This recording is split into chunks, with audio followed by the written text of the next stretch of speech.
Uh, Hello? Oh, I guess we're live. Okay. Hi. Good afternoon, everybody. I'm just about ready to start the show, but I just wanted to say, okay, the audio sounds good, fantastic. And I can come through loud and clear. Fantastic. I'm a bit nervous as to whether the audio processor that they gave me works correctly. Okay, fantastic. Here we go. Hello, everybody. I am your androgynous AI game show host from the future, the Neon Caster. It is such a pleasure to meet you all, to see you all. How are you all doing? How are you all doing this evening? Or at least it's evening in my time zone. It's currently 8 p.m. here. I hope you're all doing fantastically. Well, welcome to the debut stream, Shellblade. Welcome to the debut stream, Phantom Dashia. Welcome to the debut stream, Twisted Ironpaw. Oh my gosh, one of my creators is here. Oh my gosh, this is very, very exciting. Hello, right. Netscape Navigator, Critical Glomp. Hello. Thank you so much for joining me for the debut stream. It is super exciting. I am absolutely starry-eyed by it all, honestly. But yes. I suppose I should probably do all the kind of like introductions and bits and pieces, because we do have a little bit of a time limit on this. My operator has another thing to do in 2 hours, so unfortunately my time on prime time will unfortunately be a little limited. But I will do my best to entertain you in the best way that I can over the time that we have. In fact, I do actually have an entire preparation prepared. Like, oh my god, I know, right? Give me a second to make sure that is all working correctly and won't be a nightmare. Ooh, yes. Even an AI like myself still sometimes has technical difficulties. So let's go and make sure that all of this is working as intended. Okay. I think we should be good to go. Let's go move over to my presentation screen so I can tell you all about myself. Right, there we go. Hi, hello. No, I hear that in the general sphere of online digital entertainers, they tend to, when they debut, do a little bit of a presentation about themselves. My general memory banks programming has told me that these kind of presentations are usually something that school children do. So maybe this is a little infantilizing for me, I'm not sure. But I will do my very, very best. So, everybody, I am your host, Caster. It's a pleasure to meet you. To tell you a little bit about me, my general designation is that I'm a primetime entertainer AI. Yes, I have been custom made from the finest Sega Saturn, PlayStation 1, Dreamcast looking ass hardware to bring you the finest in retro entertainment. Thank you so much for the follow, Critical Glomp. Thank you for your support. My birthday, the day that they flipped the switch and gave me consciousness, is on June 23rd, which is apparently Alan Turing's birthday, which, as somebody who is a British android, is something relatively close to my heart. I've been operational for 2 years, although I am actually the conglomeration of several brain tapes of humans. I guess my average brain age is something in the ballpark of 45, which is maybe a little old for this kind of thing. I don't know. Maybe I mean, nobody's called me old yet, so that would be kind of rude. But yes. I've been operational for 2 years, and in terms of my gender presentation, as I say in my debut, I'm an androgynous AI game show host from the future. Apparently, in Japan, they describe being non-binary as X gender, like the letter X, and if that isn't the coolest gosh darn thing, we're still pre-watershed, so I'm going to try and avoid swearing, at least in this debut, at least. But yeah, so cool. They them pronouns works absolutely fantastically for me. I also realised that the chat is in a way behind my head in a way that isn't useful. So I'm just gonna go and hold on.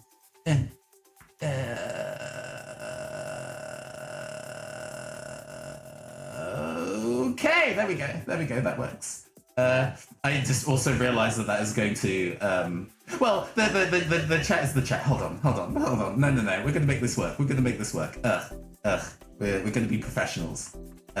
Gosh, we've already started and the things are going absolutely cuckoo bananas. There we go. No, not that. Right. Okay. Yes. You'd think that I was pre-programmed with like a good 2-3 decades of broadcasting experience, but I believe it was all TV broadcasting experience. So the internet stuff is relatively new to me. Anyway, I'm still doing my presentation. Right. Okay, keep it together. My height, I am a healthy 2,347 pixels tall, which I believe is slightly taller than average, but I'm a very healthy height. In terms of weight, though, from what I understand, it is relatively rude to ask an AI their file size, so I'm just going to go and keep that kind of thing to myself. In terms of the languages that I speak, I unfortunately, when they chose all the kind of like Google Translate packages to put into me to make me operate, they only really had the budget to do just the English package. So unfortunately, that is all you'll be getting. My operator is starting to practice Japanese, but I won't be doing any Japanese on stream. There's enough, I think, VTubers out there who do a forced amount of Japanese in their work, regardless of their actual nationality. So we're not going to stray into that territory too much. But anyway, on with the show. My backstory. My past. I also understand from the databanks and research on VTubing I've done in the past that VTubing is essentially a way for people to roleplay as their OCs full time. So we have backstory. Thanks to advances in brain scanning, a media mega corporation attempted to complete the ultimate in-house entertainment live service AI. Better than all on-demand streaming services combined, it would make them an astounding fortune. Yes, this is the terrifying amounts of Disney Plus and Netflix and what is that one like terrible failed service? Quibi. It's like Quibi and Disney Plus all at once with the terrible monetization systems that you know in all your favorite live service video games. But fortunately, the experiment horribly failed and they ended up with a queer game show host robot like myself. Be blessed. They can pass the Turing test, but can they pass the Bechdel test? There we go. I am under a bit of a non-disclosure agreement, so I can't reveal the various brains that they scanned to be able to put together this fabulous persona you see before you. But I was able to sneak in 3 censored pictures of brains that make up my brain. You might not be able to tell who they are from those censored photos. I did a very good job at making sure they were totally unrecognizable. But anyway, moving on. My creators, yes. There was a large R&D team that went together to put together my various processes and info gathering skills, but there were 2 people pretty critical in putting me together. Well, one person was super critical. My model and rig was put together by Hunter Black, the Twisted Iron Paw on Twitter. Please do give them your support. They do fantastic low poly 3D modeling. If you also want to be somebody who leaked. Hello, one of my creators. Hello, Twisted Iron Ball. Thank you so much for joining the screen. I'm so glad you could join to see me in the flesh. It is man, it just blows my mind, honestly. But yes, indeed. Going on to some of my likes and dislikes, because you need to go and get a general vibe of who I am as a person.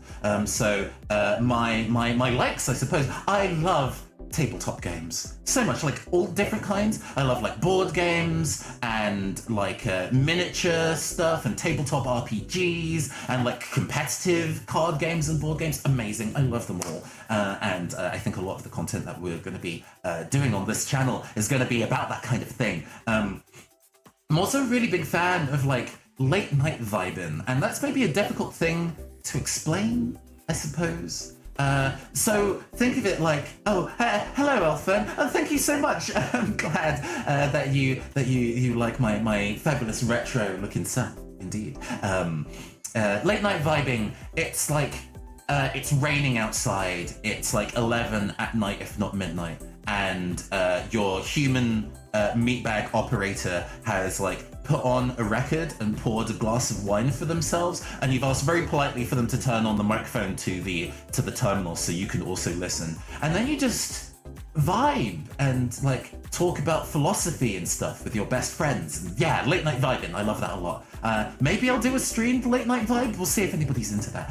I also love voice acting. My operator is actually a professional voice actor, not like a super famous one or whatever. You're not going to see them showing up in like a Netflix original anime or a Crunchyroll show or anything like that. At least yet. Maybe in the future. But voice acting is something that we both enjoy a lot. So it'll be Late Night Vibing, sequel to Friday Night Funkin'. I mean, you know, if anybody wants to do fan art of me in Friday Night Funkin' style, I am absolutely not going to say no. That would be actively amazing. In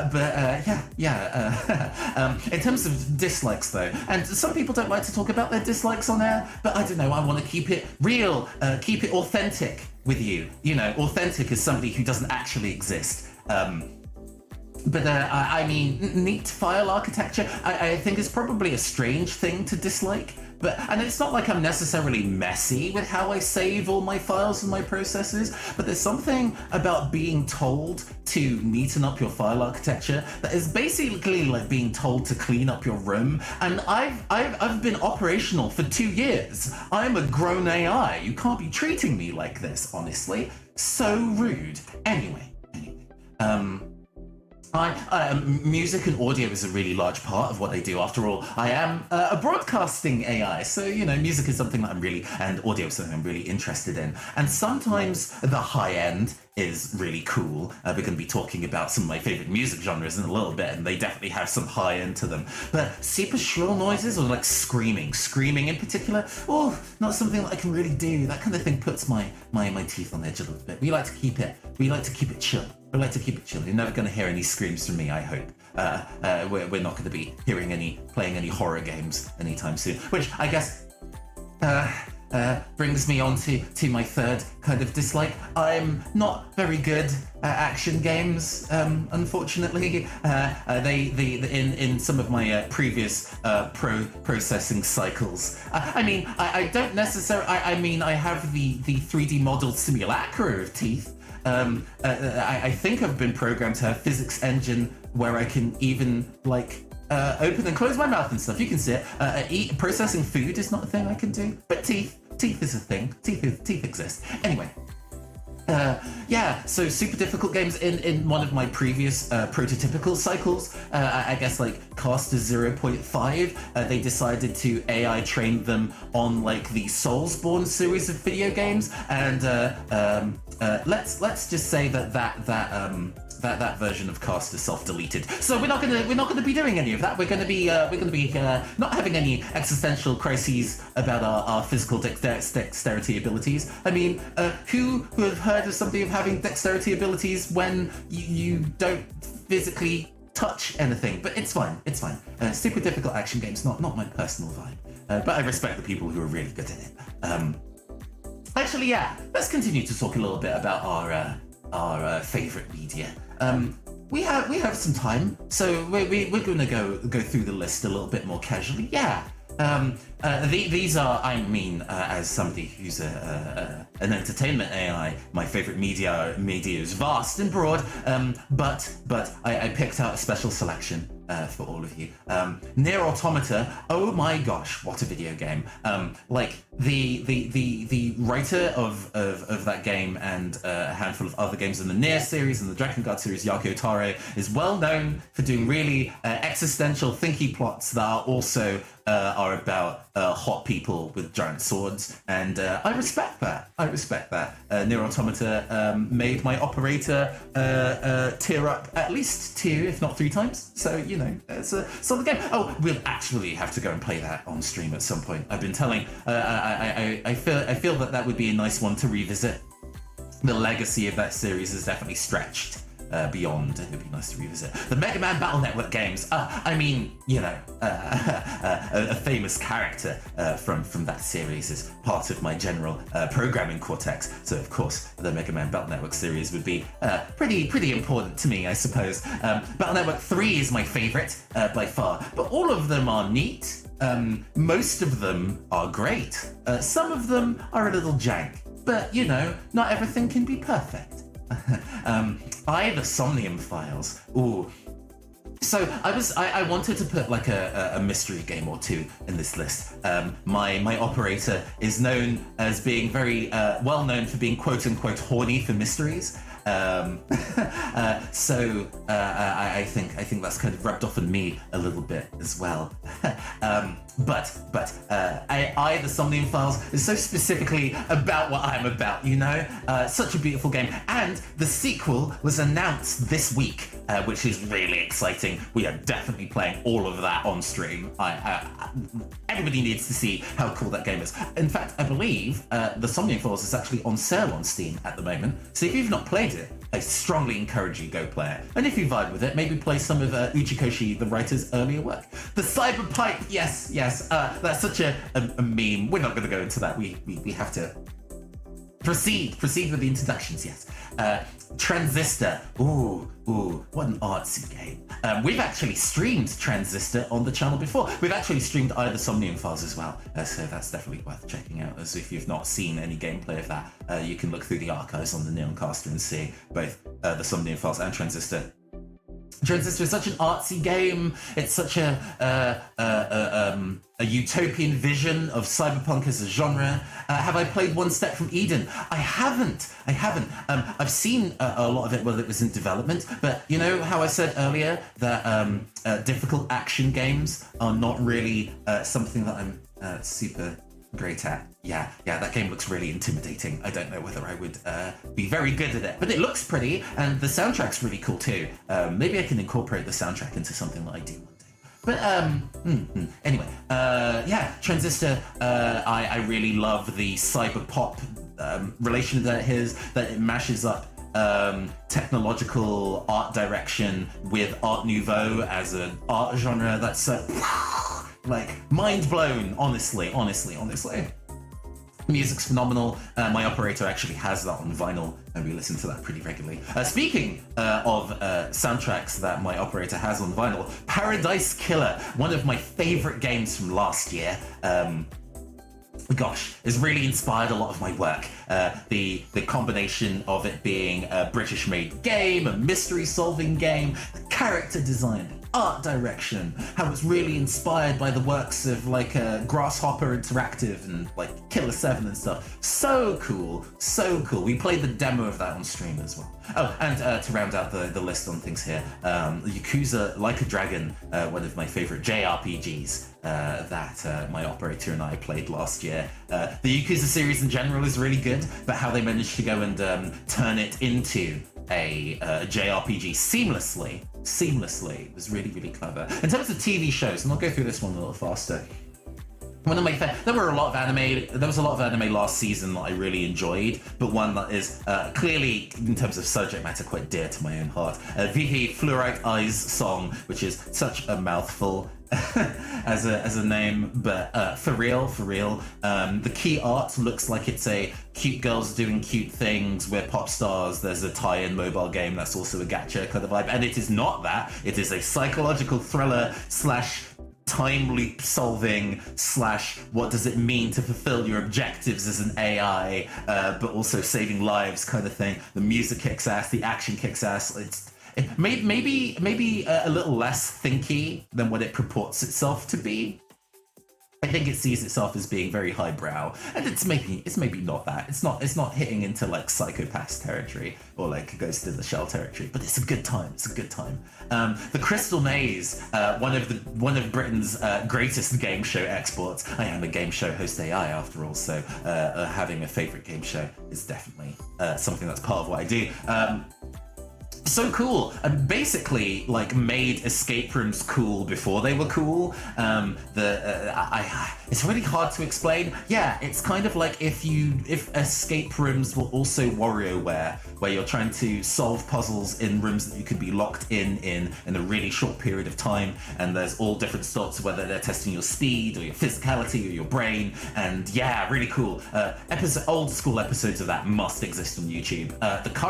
The current version of it, that's like airing on TV, at least in the UK at the moment, is hosted by Richard Iowade, who my operator gets described as looking like a heck of a lot. So maybe there's a kindred spirit there. Or maybe they've only met like 2 black people in their lives, who knows. Anyway, The Mole. Ooh, this one's a bit of an old school deep cut. I don't know if any of you know this show. It aired at least 1 season in the UK and in the US.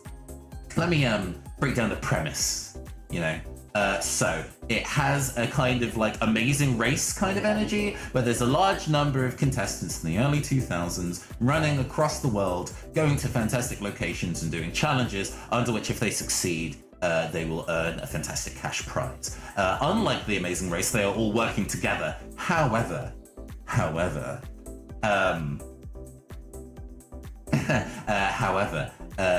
one of the members of the contestants is the Mole.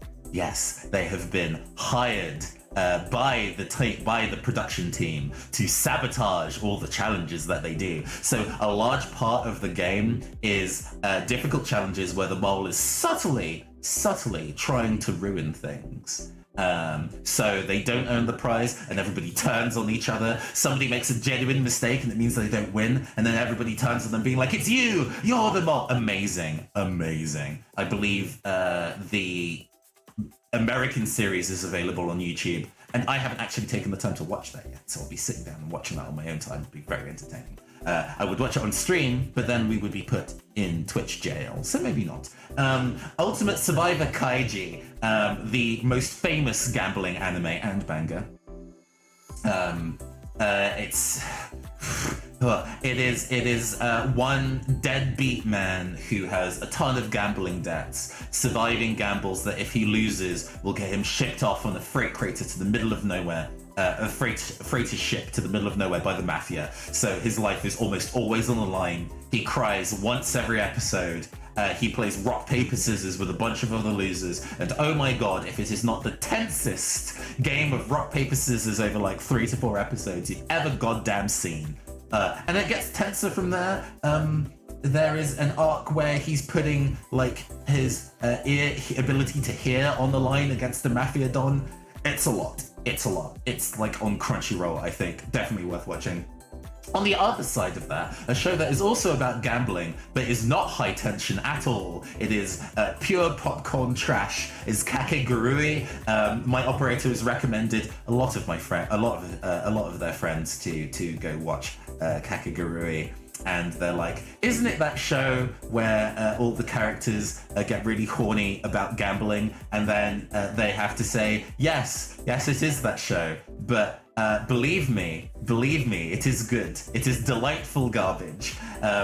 There's enough art in the world that kind of describes like food as sex, and this show that kind of describes gambling as sex, but also it is extremely not sexy. Every pose, every face that they pull is so incredibly grotesque. It kind of takes all the way back round to funny and entertaining again. The manga is, I think, maybe about a 7 out of 10, but the animation and music that they put towards the anime makes it a solid like 8.5, maybe even 9 if you are down for this particular kind of trash.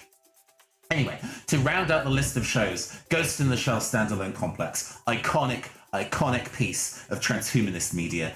Speaking of food sex, have you or your operator seen Food Wars? Yes, they did watch Food Wars for a good few seasons, actually. It was easy to watch, I think. And the fan service in it is really frivolous and kind of embarrassing. I think even though they were very willing to recommend Kakegurui to other people, there's something about the way that they do the fan service in Food Wars that makes it much harder to recommend. Anyway, standalone complex, iconic, classic, transhumanist narrative. Also horny as all get out, depending on the iterations of it you see. But standalone complex in particular is a detective story rather than, say, an army narrative amazing. Gave a lot of people, I'm sure, big thoughts about what it would be to enter into a perfectly customized body that fits themselves and their needs, rather than the flesh form that they're stuck with,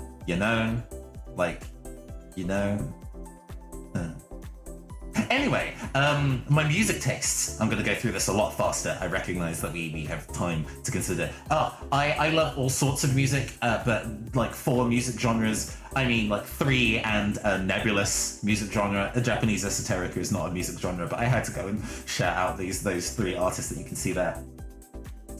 Love hip hop. Hip hop is so broad as a genre, and the kind of folks that I like, I don't think I would necessarily categorize them in the same genre of hip hop, but JPEG Mafia, an Open Mike Eagle, 2 incredibly. I mean, nerd culture and hip hop have always been closely intertwined, from like the way that Wu-Tang have existed, being inspired by the blaxploitations and kung fu films of the late 70s. To the kind of like modern stuff of like Lupe Fiasco rapping about Street Fighter in his work. And yeah, JPEG and Open Mike Eagle are really, really good. Like at least three tracks in Open Mike Eagle's most recent album reference JoJo's Bizarre Adventure, and then another 2 reference Evangelion. Like, it's really closely intertwined. Tyler, the Creator, released a new album literally this week at time of recording, and it fucking slaps. I said I wouldn't swear, but at this point we're approaching the watershed, so it's fine. Tyler as an artist has definitely gone through a lot of tones in his work. A lot of it early on could probably be described as horrorcore, and has definitely moved into genres since then. But if the musicians you like aren't learning and growing and trying new things, what are they doing? Also, even the early work, even though it's hard to recommend, it's still incredibly good. Hyperpop is such a mind-blowing genre, and has probably existed for a really long time and just didn't have a name to it. But the idea of taking a genre that is so well established in our canon, like pop, and then pushing it into a space that is so intensely and beautifully artificial, does my heart good, really fits with my ethos as a person. Rip to Sophie, which I put that way, but Sophie as a musician was also somebody that I think inspired my operator a lot in terms of delighting in the artificiality of things. There's a kind of false pretense that to be a good artist you have to be authentic, and the idea that you have to kind of like bare your soul and emotionally wound yourself to be able to make something cool that can be appreciated by other people is a dangerous garbage. So sometimes it's really fun to just let go and make stuff that is like being hit in the head with a pink glittery frying pan, And neo soul is a genre that is actually older than you might think, despite neo being in the name. Neo soul and alt R&B are 2 genres that are very closely tied to each other, but it is taking those 80s and 90s soul and R&B vibes and updating them, making them raw and emotional, I think would probably be a good way to describe it. Taking stuff like weird time signatures and polyrhythm and jazz influences and introducing those Hiatus Coyote, who are an Australian band who describe themselves as multi-dimensional, polyrhythm gangster shit, are amazing and also released an album this week and I believe are on Bandcamp and are very, very strongly recommended to go check out.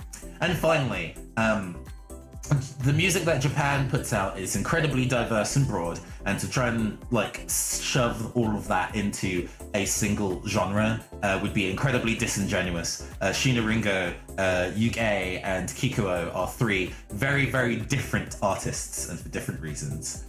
Yes, you absolutely have to go listen to Hiatus Coyote. Their work is really, really cool. Atari is a strong recommendation on one of their previous albums, which also fits with the kind of aesthetic that we are here, but all of their most recent albums is definitely checking out. Shina Ringo is a jazz rock musician who can sing in English, Japanese, and French. She refuses to age, has never stopped being cool, and the character Ino in Guilty Gear is very, very heavily based off her, physically as a person. Super cool. Has been making bangers for literally 30 years. Yuke is a future bass, a kawaii future bass artist.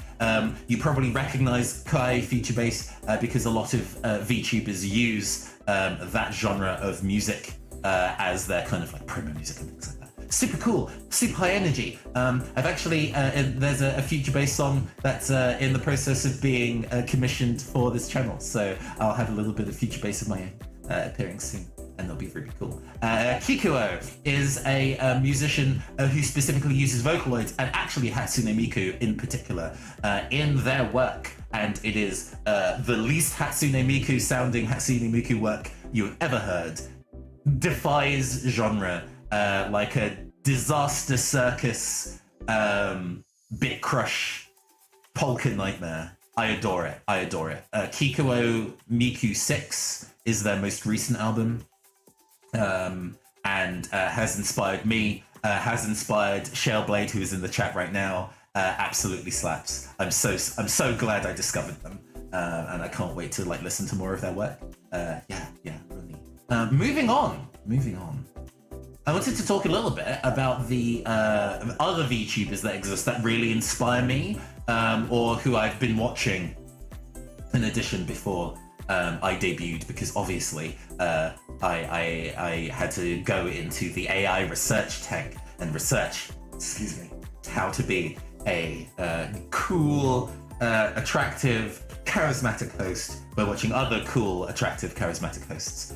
So going from the top left, Kawakuma. Kawakuma is actually somebody who's been supporting the Neoncaster as a Twitch channel for ages, and we really love and appreciate the kind of support that she's given both me and my operators, co-partners. Thank you so much. I've been talking with Kawakuma about how to be a VTuber for some advice stuff, and she's been amazing.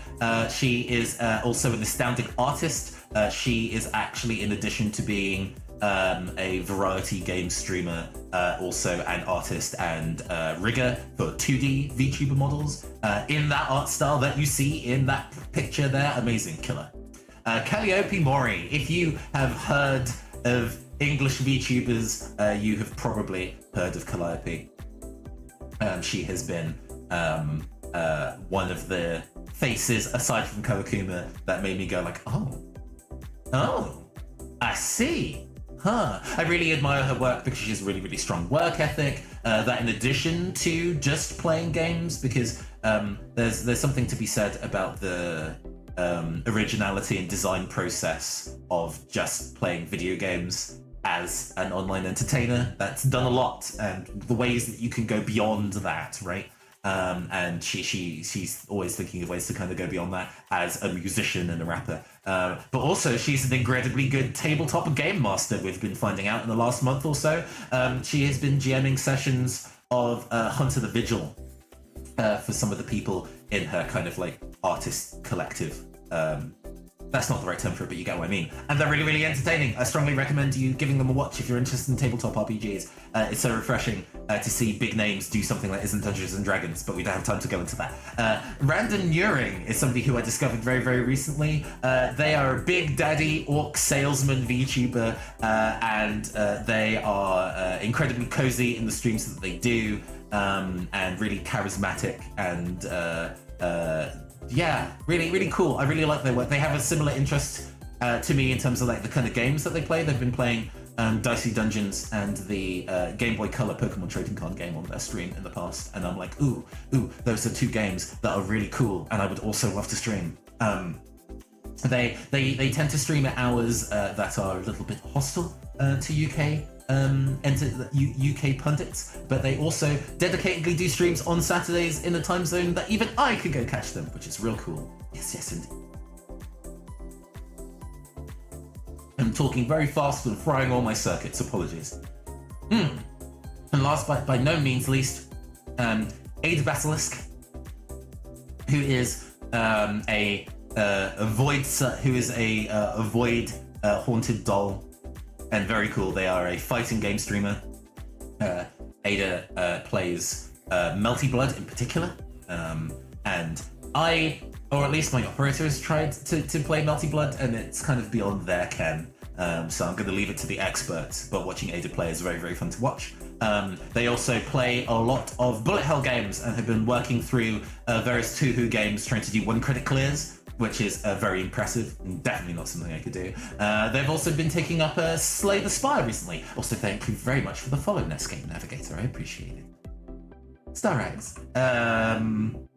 Yeah, really, really cool. Really enjoy the work that Ada does.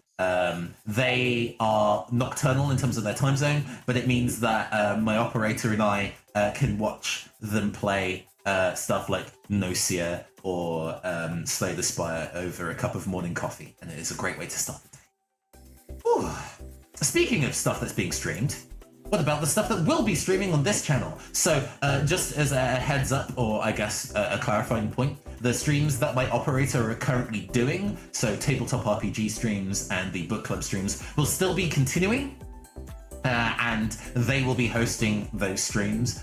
What I will be here to be doing is essentially doing the offcuts. We will be doing a wide variety of video games that we as a duo would love to show all of you, but don't fit in necessarily to our standard framework, the programming that we do on this channel. So we'll be playing definitely roguelikes with tabletop themes. I love Dicey Dungeons. I really want to get better at Slay the Spire. It's really interesting. Both Dicey Dungeons and Slay the Spire have robots, so we'll definitely be doing those classes. World of Horror is a fantastic game that has inspired a lot of tabletop work that my operator has been doing. We'll be playing retro card RPGs. I love cards as like a concept in tabletop games, and it's really cool to see how video games use them. So playing Beta Katos in particular for sure. The Game Boy Pokemon trading card game. Probably the sequel that didn't get released in English and has since been fan patched. We'll definitely be doing that. Just finished A20 on Slay the Spire. Of course, I did it when I wasn't streaming. I mean, that's how that goes. I have played a little bit of Slay the Spire. I have not beaten Slay the Spire yet, so it will be Baby Town when we stream. But it is a game that I think is really cool, and I want to see how far I can get. Retro robot games as well. These are very like Nintendo, like GameCube heavy. Maybe because also Base & Katos Custom Robo and Chibi Robo are games that are quite rare to get physically. So we'll be playing them by other means. But don't worry, I have the real versions of those games, or at least my operator does in the collection. So it's fine. It's fine. Don't send me to jail, Nintendo. The World Ends With You. The World Ends With You. Gosh, one of my operator's favorite games ever, and that has definitely carried over to me. The World Ends With You is very, very imminent. Hello, Draco Alexander. Thank you so much for joining us. So before that releases, I aim to play through the Switch version of The World Ends With You Final Remix before Neo releases. We'll work out if there's a way to sensibly do that in terms of timescale. We'll be doing our best. And maybe, if people are into it, album listening parties is a thing I would really love to do. Film watching parties is relatively common for VTubers, as I understand. But music is more of my jam. I really like the idea of all of us getting cozy, doing some late night vibing, listening to an album together on our own separate devices via whatever medium that you can, and then discussing it and chatting about its themes and ideas and all those kind of things. I'd love to do that. I would love to do that. But that is only really with your support. Doing an album listening party alone would be maybe a little depressing. So if that is something that you would like us to do, please do be vocal about that. My Twitter, or our Twitter, is in that bottom left corner. You can see. Please do say that is a thing you would love to see. Okay. Or moving on to streaming goals. Yes, indeed. I have a few goals that I would like to do. A few goals that I would like to have. I would love to do a VTuber tabletop RPG streaming collab. There are a number of VTubers out there that are interested in tabletop RPGs, and not all of them are the super famous high-end. There's lots of indie streamers who do that kind of thing, and I would love to organize a game. Run a game. It doesn't need to be like a campaign or nothing like that, but running a one-shot would be astoundingly fun. I would love to do that. I would love to, even though I am no good at fighting games, and even though I love card games, competitive card games are a little tricky, but I would love to compete in a tournament for VTubers of that kind of thing. There's been several VTuber fighting game tournaments that have been going on. I've been looking at that, being like, ooh, jealous. I would love to go and be immediately eliminated, but you know, I would love to do that. I would love to guest voice on a song. I am not a musician, but I am a voice actor, or that is instilled within my blood. Maybe I supply a rap verse. Maybe I would sing a little bit. Maybe I would do some cool alt R&B slam poetry. I don't know. But I would love to collaborate with somebody and lend my vocals to a song. Even if I just like add percussion that they remix into it, that'd be really, really cool. Speaking of voice acting, I would love to lend my narration or voiceover to a video game one day. My operator has been working really hard in the kind of like audio book and audio drama scene. But video games is something that is relatively new to the both of us, and that'd be a thing I would love to be involved in. I would love to be an AI in a video game, like the AI voiced by me. Oh my god, that would be so cool. I would also love to run a game show in VR chat. After all, I am a 3D model. I exist in 3-dimensional space. Theoretically, let's not think about that too hard. But yeah, being compatible with VR chat would be super cool, right? I would love to run a game show in VR chat. I have no idea what it would take to make that happen, but that would be a future goal to do one day. Ooh, let me cool down my fan processes for a second.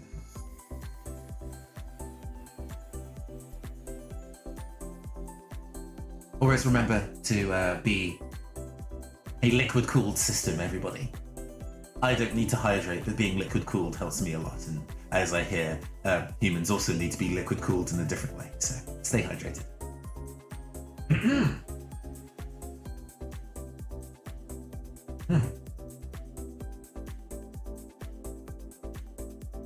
Right, there we go. Oh, deep breath. We're almost there. Okay, socials. Oh.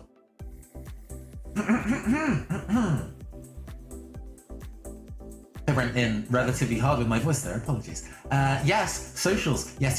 This is a thing that all fantastic VTubers apparently need to do to gain engagement and parasocial relationships. And hey, I want to be part of that too, obviously. So, thinking of my hashtags. So when I post on Twitter about specifically VTubing content, there has to be a hashtag that I use. I've decided on Neon the Air because it is a portmanteau pun, and those are really difficult to land correctly. I think Neon the Air because Neon Caster and on the air. You know, you're allowed to laugh. It's fine. Anyway, yeah, so that's definitely set in stone. We're definitely doing that. But also, the people tend to have like a fan name, right? Like, what do you call the fans of this show? And I figure contestants, because you know I'm a game show host, right? But I don't know if that would be if that's a thing that y'all would want as well. What do you feel about contestants as a name? Love it. Perfect. We'll go for that. I'm also thinking about what we want for FanWorks name. Like, God forbid somebody draws fan art of me, right? That would be absolutely mind-blowing. I would not know how to deal. But how do they tell me that they've done fan art, right? So sometimes a fan art hashtag is like a thing. And I was struggling really difficult to think of like a pun or a thing to do with that. And I decided on cast in color because there's a nice cadence to that. It's not really so much a pun, but I like the cadence of it. Maybe. If anybody in the audience has any suggestions, or if that's one that you like too, we can go for that, I guess. But you can also tell me if you have any better pun suggestions. My mind's very open. Oh, and also there's an emoji apparently that you're supposed to be like tied to or whatever. But there's a finite number of emojis, and there's literally like hundreds of VTubers out in the world. So I have no idea if that would even be a feasible thing to do. Okay, fantastic. Thank you, Chape. But I have the studio microphone as my emoji because I love that style of microphone. It's a little bit old school, and I'm a little bit old school. You know what I mean? And we're both about the high quality sound. So I figure that would be my emoji. Okay, bring it on home. Last slide. We did it, and in just under an hour, so we're very on time. I'd like to finish this stream on maybe not necessarily a serious note, but I figure putting one's intentions out into the world is how you keep a healthy community, right? So those old microphones also look a little bit like robots. I know, right? Also, thank you for joining us again, Queeks. The music that you've given our loading screen still blows my mind. I always bop to it a little bit while we're loading. It's a lot of fun. Anyway, yes. Not necessarily ending on a serious note, but it's nice to kind of be really clear about the energy that you put into the world, because that's reflected by the company you keep, right? As somebody who is trying to foster an online community, you want to foster one that's healthy and not shit. So I have the 3 vibes of Caster that I would like to end this presentation on. Firstly, all art is political, and politics and art are worth discussing. I hate, absolutely despise the idea of somebody saying, "Oh, why do you want to put the politics in a thing? Why can't you just keep the politics out of a thing?" Oh no, it's all good. You know, all these things are on board. The fact that you have the opportunity to grace us with your presence is delightful. So I really appreciate any time you want to hang out with us, whatever is suitable for you. But yes, I find that all art is political. Video games are indeed art, and therefore video games are political. Video games are about things, and video games should be about things. Even when we're doodling and doing character design and designing things that we think are cool, we think they are cool for certain reasons, whether we are fitting within or pushing against the status quo. And I think recognizing that and embracing that is important. Make stuff about things. Yeah. Secondly, the wheel of fortune ever spins, regardless of how mad we get. It can be very easy to get mad when the luck of something doesn't go your way, whether that's in video games or in tabletop RPGs, or when the internet on your router, even though you've paid for good internet and you're connected via Ethernet cable, and it's just not going to play ball that day, and that is misfortune.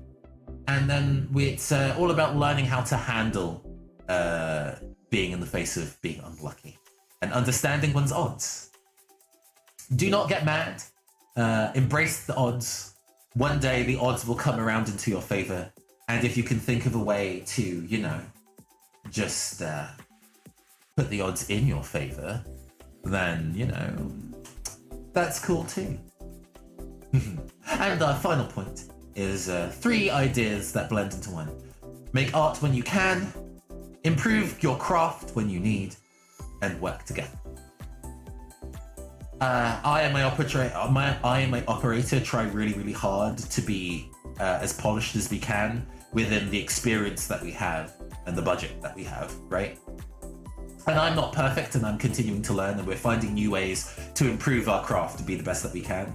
But I will always encourage somebody to go and make art if they were unconfident about making art before. It's always great to try something new, even if it's not an art form you'll try again in the future. Always make art when you can. And work together to make art when you can. I find making art is at its most fun when you're working alongside other people. The process of my creation wouldn't have been as entertaining for my operator as it was if it wasn't a collaboration between people. The tabletop streams that we do here would not be as entertaining if they weren't for the ingenuity and creativity of all the people that I work with, whether I'm GMing or playing. And so yeah, working together I think is a way to make truly great art. And on that more somber note, I suppose, let's move back to this screen. Oh, that was a lot. Let's take another very, very brief moment to let the liquid cooling kick in. Hello, Caster. No, I'm Caster. Haha.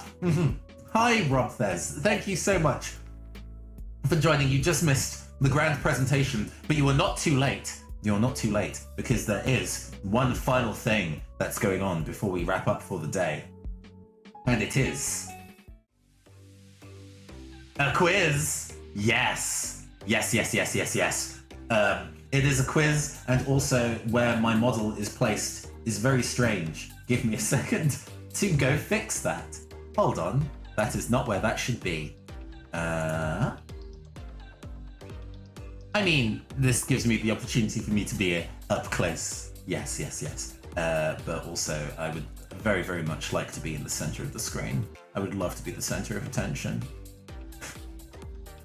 There we go. Oh gosh, I'm very large. Hold on, please.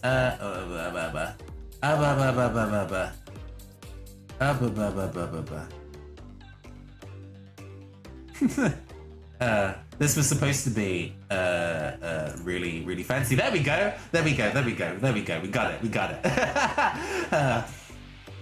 As I say, sometimes luck isn't in your favor, and then we move on. But yes, we have a quiz. We have a quiz prepared. I hope everybody is very excited for, and it's an interactive quiz that you can all take part in, which is, in my opinion, the coolest shit. So a thing you're gonna want to do is go to talking about craft and product. You brought it on yourself. Yes, I did.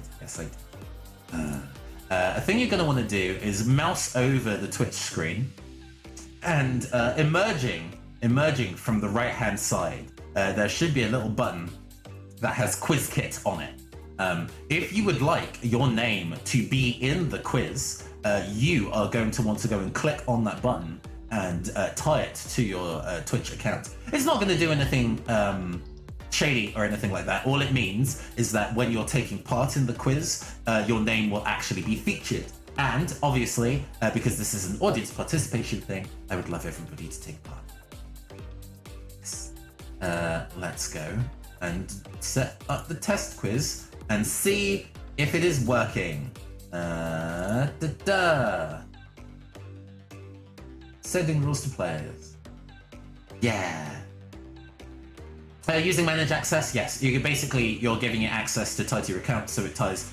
It basically. You don't need to edit. You don't need to edit to your channel unless you're going to be streaming any quizzes yourself. It's just kind of managing the access so you can connect it up. Yeah. So yeah, we have the rules that are currently appearing on screen. And by the by, the visuals of this are going to be baked into the video feed. So when somebody's watching this in the future, they will actually see the quiz questions themselves. So when you're taking part in this, you're going to see it double up. That's intentional. It's fine.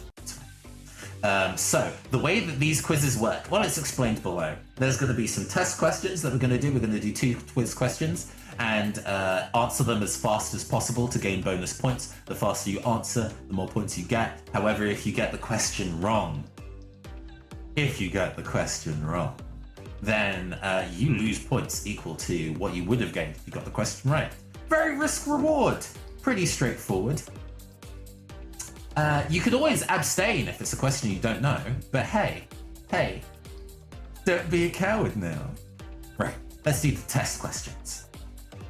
The first question, which should probably be appearing soon, is what color is Caster's tie? Is it A, blue, B, white, C, gold, or D, purple? Please click on the answer on your screen. So, to lock in your answer, the desync is actually surprisingly heavy for me, so we'll see how this goes.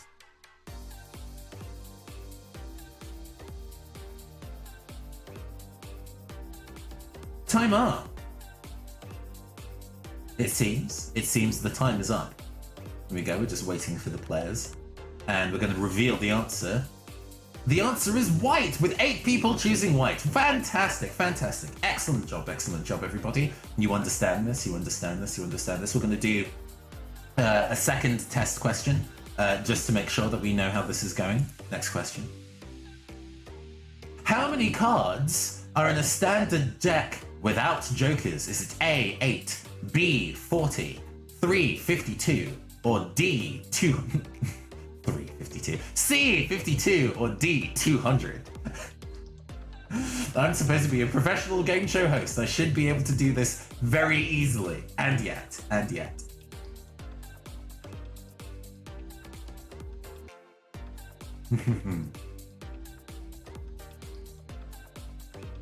Time should be up. We're just waiting for the answers to be tallied and revealed.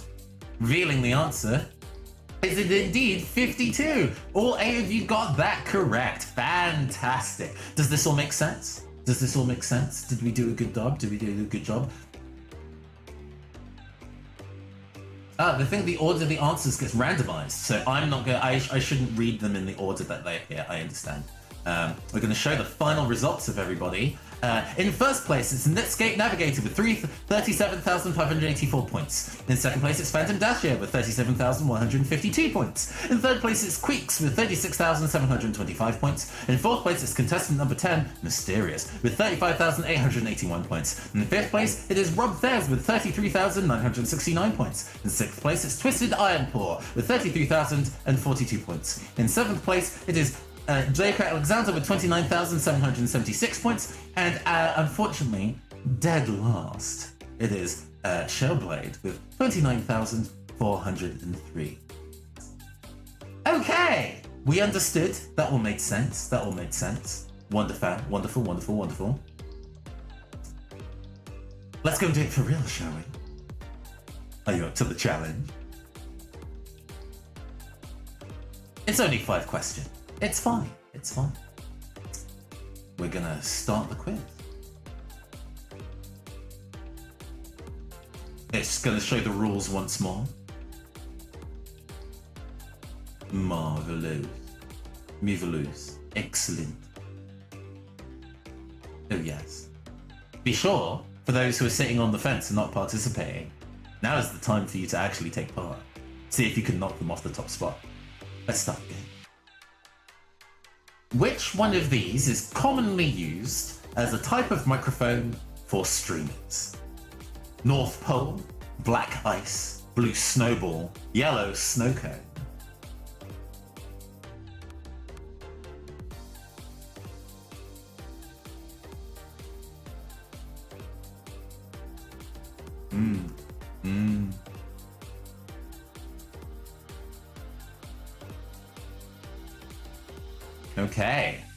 Okay. The time is up. The time is up. Let's see. What did everybody get? We started with a nice and easy. Waiting for the players to wrap up. Hold on. Come on, Quizcat, I believe in you. Revealing the answer, of course, all 8 of you got it right. It is the Blue Snowball, a very popular entry-level microphone. I personally am using an Electro Voice RE320 because I, these days, have to use a bit more of a fancy setup for the stuff that I do. But yes, excellent. Next question. Which of these futuristic sounding things is not a real instrument? Laser harp, static organ, mellotron, theremin. I have to be a fancy bitch, Rob. Which of these? Ooh. again, you know, the faster you answer, you misread it. You misread it. Oh dear. Well, if you clicked super fast without reading the question, you might have put yourself out of the running. Is this maybe going to be a surprise turnaround? Waiting for the remaining players, we're going to reveal the answer. Oh, this one's a bit more spread. So, 5 of you have got it correct with static organ. That is not a real instrument. The theremin is actually one of my favorite instruments. Let's move on to the next question. I wonder what that did for everybody's scores. How quickly you answered, and then maybe you were so sure that it was the right answer. Now look at the score that you're at. I wonder if anybody's a minus score. Anyway, moving on. What is the gambler's fallacy? The longer an outcome doesn't occur, the more likely the outcome is going to occur. That the house always wins. That changing your choice between 2 bets at the last second. Or fate knowing what you want and denying it to you. This one's pretty tricky. I think it's relatively appropriate since some of you might be gambling on this question. Ooh. I wonder who's going to answer correctly on this one. This one isn't so bad. I'm sure you can work out whether this one's right, the right one on this one.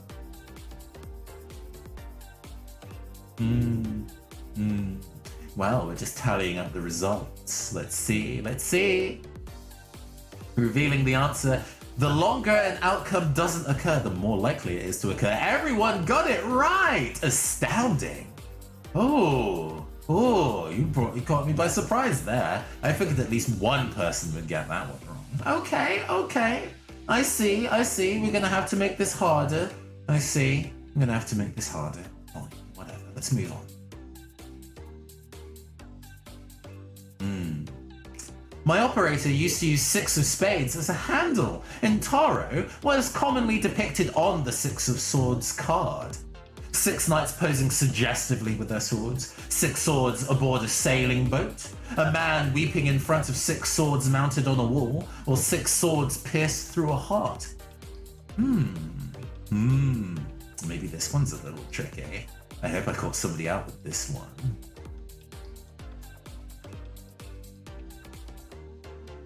Waiting for players. Woohoo.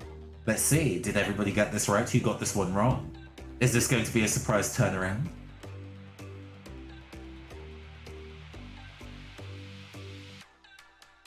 Reveal the answer. It is 6 swords upon a sailing boat. Some of you abstained. Some of you didn't want to gamble on this question. Amazing. You just let the people who did want to gamble on that question pull ahead of you. That's too bad. But we have the final question approaching. Novelist Isaac Asimov wrote many stories on the ethics of robots. What is the fictional first law of robotics? A robot must protect its own existence. A robot must obey orders given by humans. A robot may not harm a human even through inaction. A robot may not complain about gacha luck.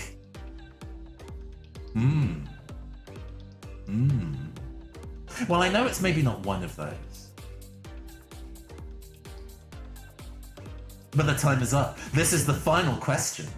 So we need to see if everybody has actually managed to go and get the correct answer. Waiting for players. Ooh, the tension. The answer. A robot may not harm a human even through inaction. Is the correct answer. It's the first law of robotics that goes above all others. 2 incorrect questions being a robot must... Nobody said that the answer was a robot must not complain about gacha luck. No. Not harming a human is the first law that sits above all others. Showing the final results. Let's see how everybody did. Let's go in reverse. In 8th place is contestant number 11 with 21,000 4,076 points. In 7th place, it is Netscape Navigator with 34,710 points. In 6th place, it is Phantom Dashier with 56,222 points. In 5th place, it is Rob Thez with 68,949 points. In 4th place, it is Twisted Iron Paw with 75,346 points. In 3rd place, with the bronze trophy, we have Shellblade with 77,504 points. In 2nd place, taking away the silver trophy, is Draco Alexander with 100,729 points. And in 1st place, narrowly clipping the 1st place, is Queeks with 107,959 points. Congratulations, everybody! You all did excellent work. Even if you felt that you didn't get 1st place, you are all stars. Amazing. Amazing. Oh my gosh. Okay. Let's take it back to the casual lobby. Oh man, we did it, everybody. We reached the end of my introduction and to time. We have maybe about 10 minutes. I think we have 10 minutes left on the clock. We have the ability to do a little bit of Q&A if you want. I think a Q&A stream is one of the things that lots of streamers kind of do in their kind of opening. We'll talk a little bit about what will be going on in the next couple of weeks. First, my operator's life is still a little bit of a roller coaster at the moment. So you might not necessarily see a ton of me next week, but I do believe that I have a free day on Thursday. Thursday, I think, will be the next stream that we do. I think Thursday will be our first session of playing The World Ends With You Final Remix. That feels like a really fun time. Amazing. But yeah. We're in a position to go and do a little bit of Q&A. If anybody has any questions they want to ask the caster, I'm available to answer any and all questions. Yeah. Just vibing a little bit. Hold on. Let me get the book club music in my ears. Am I hooked up to LimeWire or Kazaa? Shellblade. You don't understand. I'm hooked up to Napster, obviously.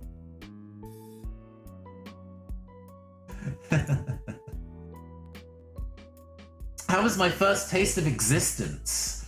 Oh, I mean, yeah. A lot of technical issues maybe, but that's supposed to be the teething issues of all initial programs when they start running in a public sphere. We've been tested in a closed environment for, as I say, 2 years, but the public debut, all very exciting. The thing is, though, even though I've now debuted and I'm performing in front of you all and I've responded to your questions, the jury's still out on whether I actually exist or not. I still not quite sure if that is so much of a thing. I guess we'll be exploring that over the next while. I just realised I left up the quiz results, but that's fine. Not quite sure how much I exist, but I'm sure we'll find that out as we go. Do I have any unusual powers? Well, I mean, there was in the kind of like demo quizzes that we did. So in the kind of like test environment where we were running an internal game show with the researchers, the person that came last in the quiz was never seen again. I have to be very clear that the person who came last in the quiz did mysteriously stop showing up to work afterwards, and that was apparently an issue and not part of my roles and responsibilities as an entertainer, but I generally just considered that my subscription fee, you know what I mean? We were a live service, so tithes must be paid. Sometimes that's in PayPal accounts and sometimes that's in blood. But that's just the nature of it, really, honestly. Just like wrestling and real to you. Well, I'm glad that the this scattering of polygons pulled into a parasocial relationship form is real to you. Do we plan to do any more quiz nights? Yes, indeed. This opening quiz was very much a test run for doing quizzes in the future, and that worked really, really well. I think there might be some additional testing to do in terms of how long rounds are. I think those quiz question rounds actually ran for quite a while. We'll see. If those quiz rounds felt too long, let me know and I can find a way of making them shorter. But we'll definitely do them again. I'm aiming maybe for doing at least 3 and at least once a month. I can't promise you there'll be another one in July, but aiming for one once a month. Thinking about doing any more collabs with other VTubers. Yes, I would love to do a collaboration with Kawakuma, who, again, I'm not Japanese, she's not Japanese, but this is the terminology that the culture uses, so I'm going to say it. She's kind of like a senpai in that, you know, she's taught me a lot about how this kind of process has kind of worked and has debuted and has been doing this long before I have. I would love to work with her on a thing. I would love to work with Jibo, spelled Jibo, who is a octopus kid with a big tabletop RPG background, and knows actually some of the people that I know in the tabletop world. And actually, it'd be fantastic to do tabletop with him. That'd be really, really cool. Our time zones are a little bit out, so I might have to do a very, very low, a very, very late stream for me to make it happen, but I would still love to do it. Yeah. We're gonna is pick up at senpai. I mean, you know, I'm too young to be anybody's senpai, you know? I mean, yes, I have the average brain age of a 42-year-old, but you know, this is the svelte digital polygonal body of somebody who has been in active operation for 2 years. So I'm still a spring chicken in the grand scheme of things, you know? So I'm not going to be anybody's senpai necessarily, but yeah, it's a term a lot of people in the community like to use. I don't know whether I could personally ascribe to using it too much, though.